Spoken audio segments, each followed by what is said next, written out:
During the Dubai Air Show, Airbus announced the first orders for the A350F. The American leasing company Air Lease Corporation ordered 7 of the new type.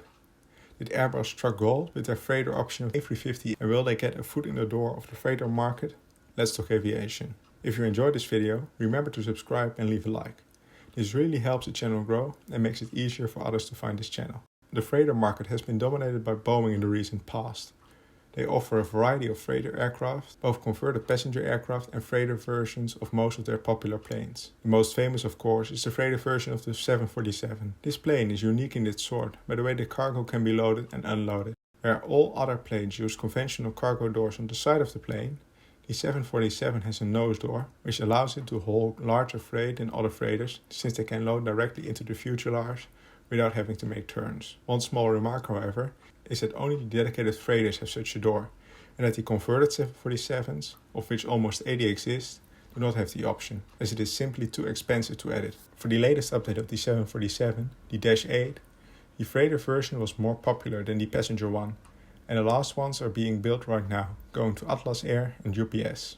Next to the 747, Boeing also offers freighter versions of the 767 and 777.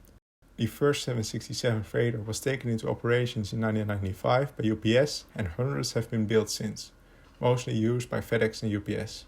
The 777F has seen similar popularity, with almost 300 orders, again with FedEx being the prime user of the type. How has Airbus been doing in the freight market? They have offered the A300F in the 80s and 90s, and more recently the A330F. However, with only a couple dozen aircraft ever built and delivered, it is well behind Boeing in this respect. But this is about to change, and in this video we'll go over some of the main reasons why. First of all, how does the A350F compare on payload and range to its main competitors? Comparing the A350 to the 747 family shows that the Jumbo beats the A350 handsomely in capacity. However, the margin of 15 to 25 metric ton shouldn't be a deal breaker, especially given the fuel economy and longer range of the A350. Now the big comparison. The A350 versus the 777. Airbus itself sees the 777 as its main competitor and the plane to beat. And to be honest, if they can deliver on their promises, they surely do.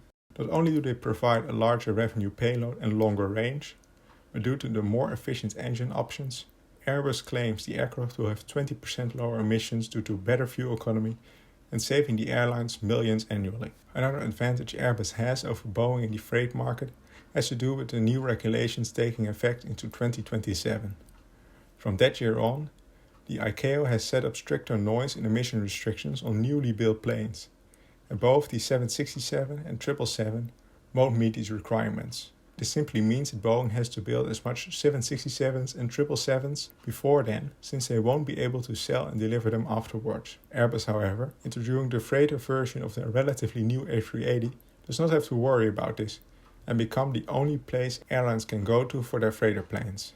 There is, however, much speculation on when Boeing will announce the freighter version of their updated 777, the 777X. However, it is said that the freighter version of the 777X won't enter service before 2029, while Airbus plans to deliver the A350F as soon as 2025, a full 4 years before the new competitor from Boeing. So what will the future look like for the freight market? I think we might see a big shift in the coming decade. With a flourishing air freight market and demand for freighters being high, I believe that no matter what Boeing might bring to the table near the end of the decade, Airbus should see some solid orders for the A350F. With an aging fleet of 747s, 767 and 777 aircraft, Airbus could become the only place to shop for freighter airlines, looking to replace part of their fleet. With the increased fuel economy, it shouldn't be too hard for Airbus to make the case that airlines should shift from Boeing to Airbus. What do you think? Will the A350F become a success, or will Boeing continue to dominate the freighter market, despite their less efficient planes and issues launching the new 777XF? Let me know in the comments below. Thank you for watching, and please consider subscribing to Let's Talk Aviation.